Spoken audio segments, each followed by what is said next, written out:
Welcome to another episode of GlideChat. With me is Jack Caragol, Vice President of Customer Workflows and Industry Workflow. And we've got finance and supply chain now, too, that we've added to the mix. So going all in. A lot going on. All in on industry. I love it. Yes. I mean, that's just like what you're hearing everybody. Like, what industries? It used to be like what products? You know, when ServiceNow started rolling out new suites, HR, customer workflows.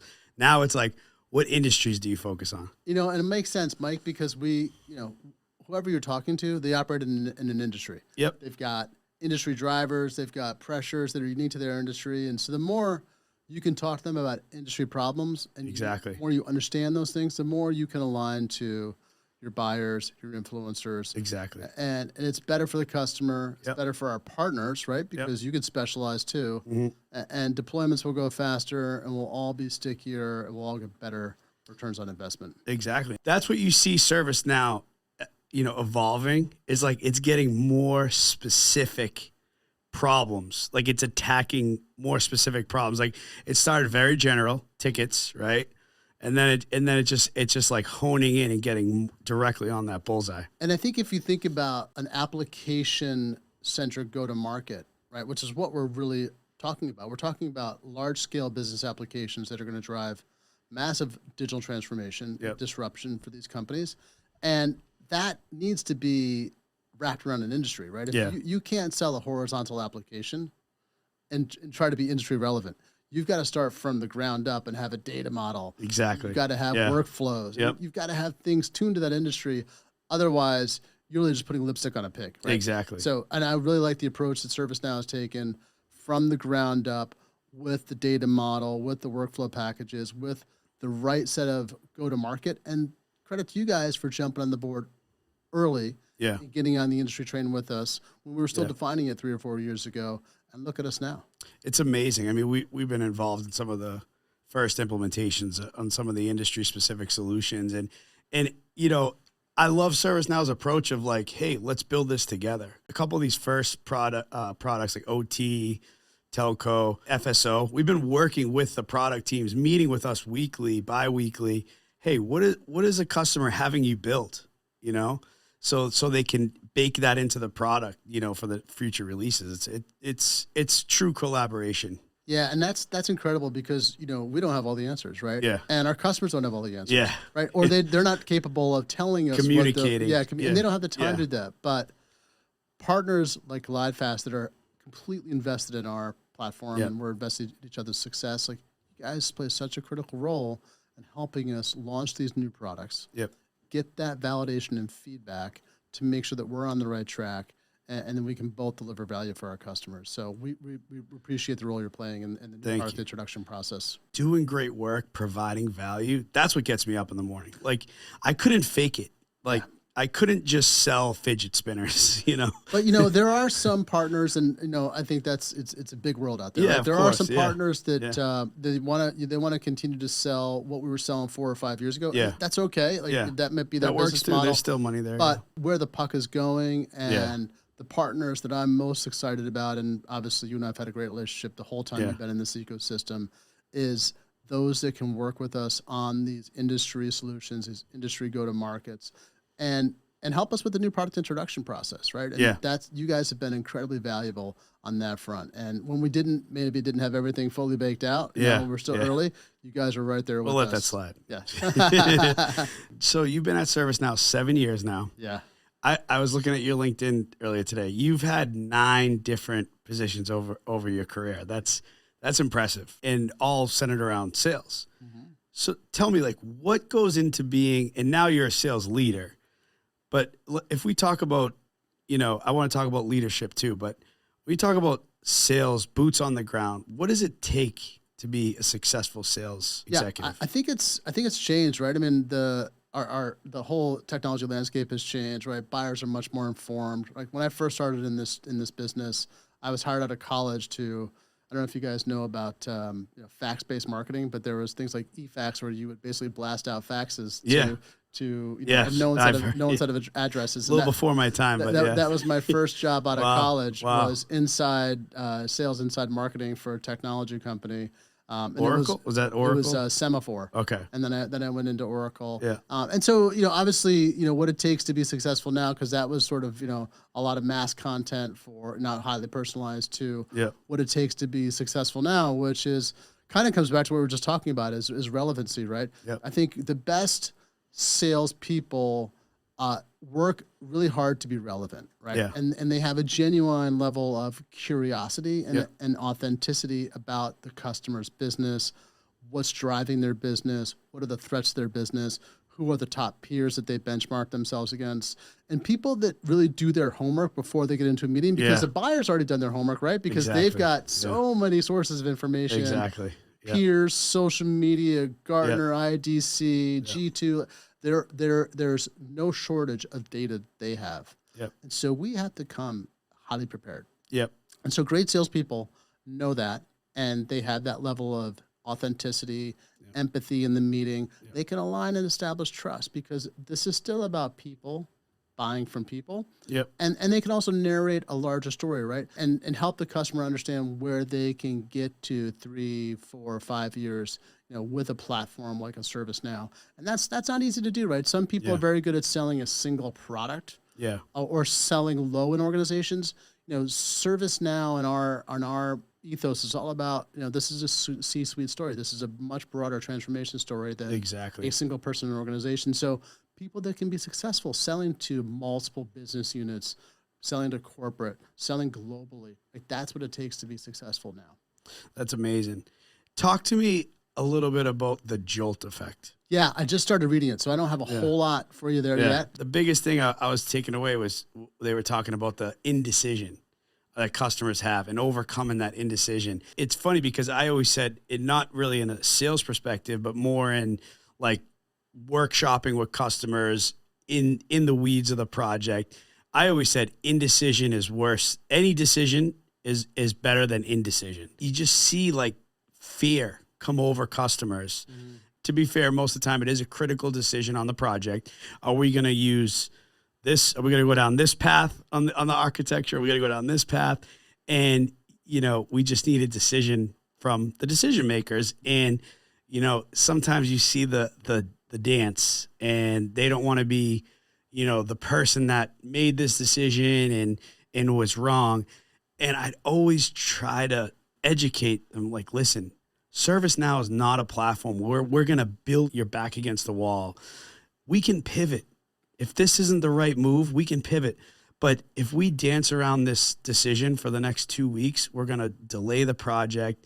It's worse. Let's just make a decision, move on, fail fast, right? That's right. And I think it's the same in sales. It's just a little bit different spin. I think it is too. And I think you said it well, like getting to a decision is much better than the indecision. Mm. What do you attribute, like in that specific case, what do you attribute that indecision to? Are we not high enough in the organization? Are we not talking to the right stakeholders about the right problems? Yeah, and I guess it's probably a little bit different for sales and in actual implementation, but I attribute it to fear. And a lot of times I think a lot of people, and this overlaps for both. I think people just need to be like told it's going to be okay. When I'm introducing myself like to customers, right?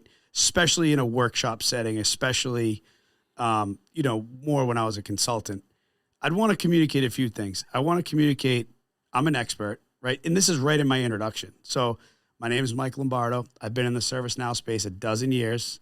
I hold these certifications.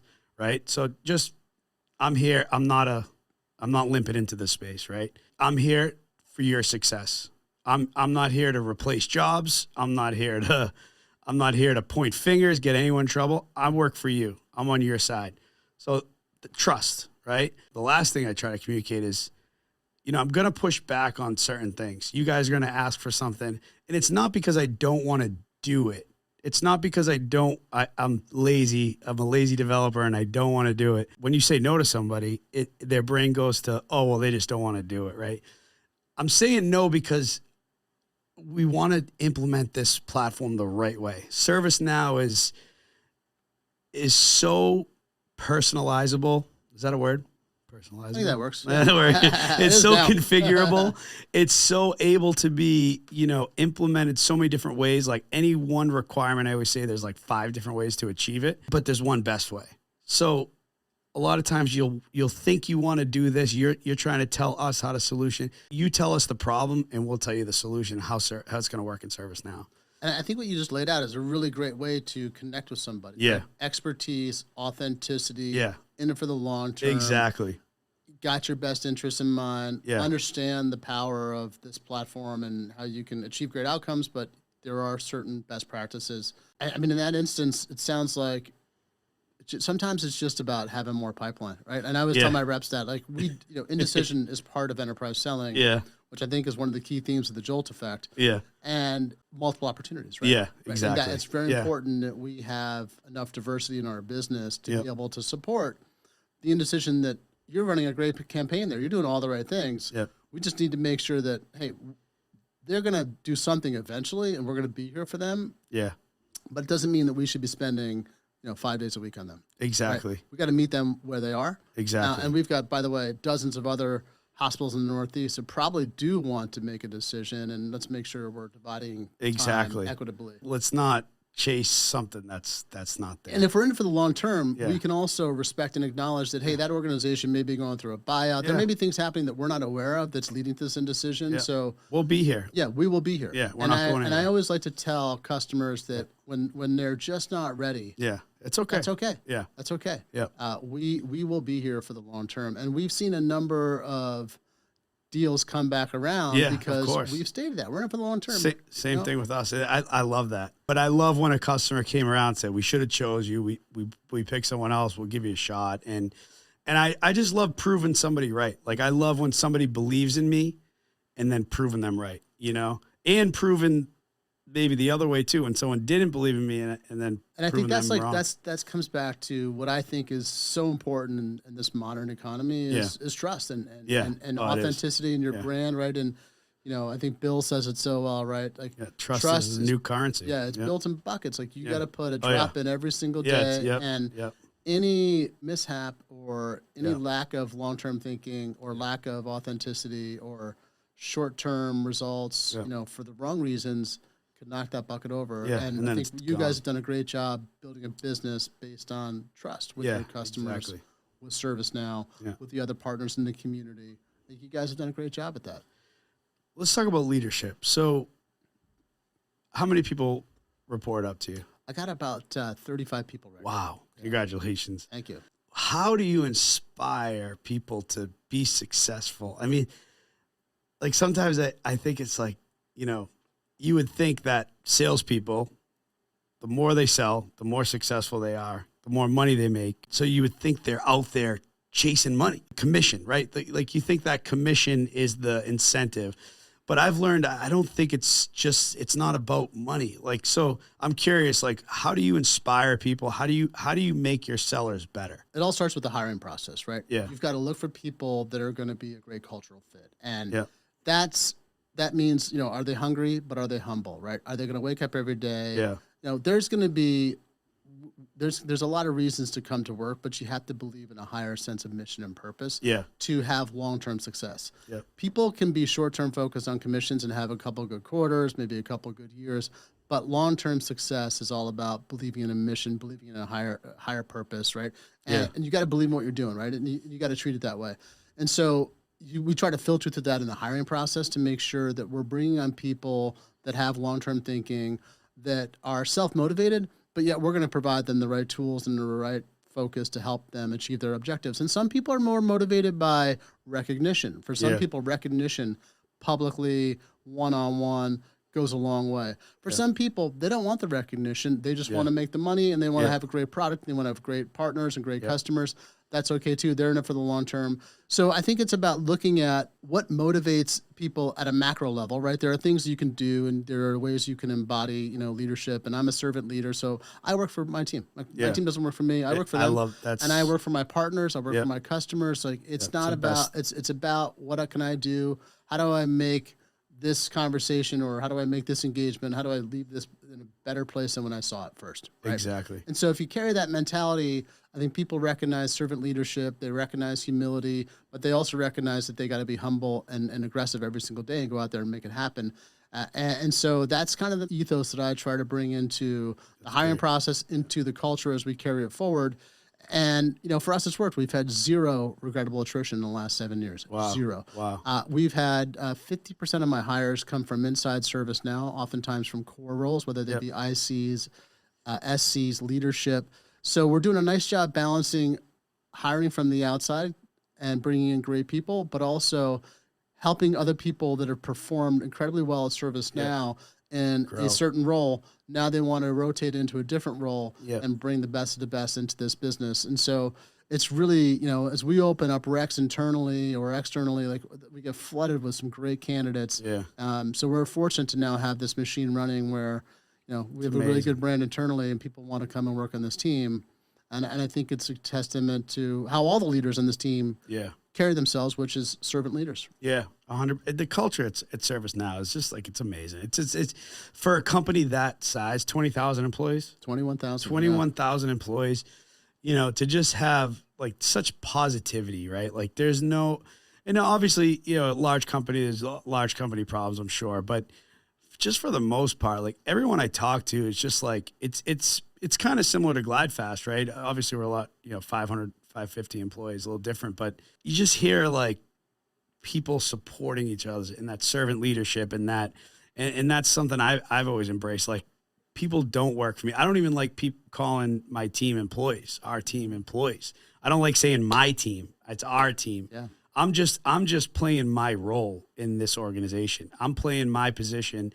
And as the leader and the CEO, I should be the hardest working person here. And that's what I see in Bill. I look at Bill and, he's in more meetings than maybe anybody there. I mean, he's had meetings with like, how does he have time to meet with me? How does he have time to do, he's done things for GlideFast. Like he's done things for Glide. I don't put him out there publicly because I don't want every partner calling him for it, but he's done things for us, that it's like, man, why? He doesn't have to do that. And there's some great lessons there, Bardo. I mean, I think about Bill and how he impacts people when he speaks to them. And I try to take some elements of his leadership style and other leaders I've worked for and to try to embody that. And a good example is like when I went to Brazil last November and spent a week with the team down there. And I think what's most important when you go into these foreign markets and non-U.S. markets is you're coming from corporate. They don't want to see you doing U.S. business. They want to see you in their business. Yeah, exactly. So when I'm there, when I'm meeting with a customer, a partner, they're the most important person in that moment in the world right now in our conversation. That's the most important thing.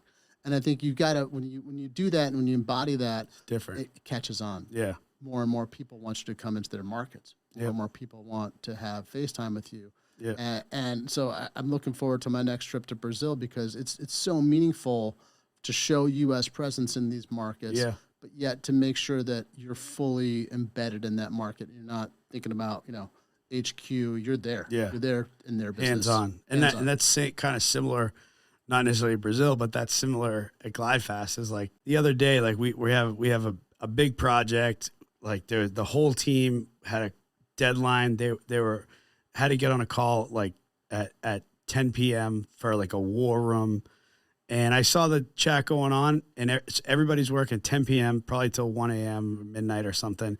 And I jumped on the call. I can't code anymore. I can't really add any value, but I think just me being, and I can't do that all the time and every project obviously, but my success is when I'm helping GlideFast succeed. And it just, and others, like now it's no longer about me, it's like I'm successful when everyone else is. I think people pick up on that. Right. Yeah. People, and that motivates employees. Right? Yeah. And exactly. the same thing, I think when all of us as leaders can dive in and be in the trenches with our people and walk a day in their shoes, whether you're walking in the Carolinas, Florida, New York, Boston, Mexico City, Toronto, but being in their shoes, being in their markets means a lot to them. Means a lot to them. Yeah. And so that's, I think, when I look at how I motivate people, it's willingness to lead from the front, lead by example, walk a day in their shoes. And I think people look to that and say, okay, these are leaders that aren't sitting behind desks. Yeah, These are leaders exactly. that understand data and they understand how that impacts a business, but they're leading from the front. They're not leading from the Zoom. Exactly. Let's leave our audience like with one question for you. What is success for you? Not just in your role, like in life. What do you see success as? Yeah, it's a great question. I think about it because work is part of life, but work it's not everything. Is not life. Yeah. Right. Life is life. Life is life. And I'm a big believer that you should have multiple pathways to happiness in your life, right? And if work is your only pathway, it's not full. It's not a fulfilled life. In my view, you're not leading a very fulfilling life, but in some people's view, that's what they want. Some people, that's what it is, yeah. So for me, it's about constantly, like every day is day one. Every day is about improving myself, improving the lives of others. Like I said earlier, like taking a situation and making it better than where I found it. Oh, I love that. If I can do that every day, if I can do a couple things every day and make them a little bit better, then I've had a good day. Exactly. And that doesn't always mean that there's net new ACV or renewal attached to that. It just means that somewhere along the way, I've improved something or some situation and made it better. And if I can do that on a daily basis, that stuff accumulates over the years. And, you start to look back and you're like, wow, it's been a very successful year. Not just the numbers, but the amount of people we've upskilled, the mentoring we've done, the early in career, or the diversity that we've helped to bring into the organization. Like, all those things start to accumulate, and you start to realize like you've had a very full, and enriching kind of year. So, but it starts on a day-to-day basis. Day-to-day basis, and every day is a new day. That's right. Like carpe diem, like, seize the day, and that's, sometimes we get caught up in the weeds of like the past and the future, and I love that. It's like, how can I improve someone every single day, just better than when I got there. I love that. Yeah. Thank you for joining me on an episode of GlideChat, Jack. Thanks, Lombardo. Great to be here. Let's go.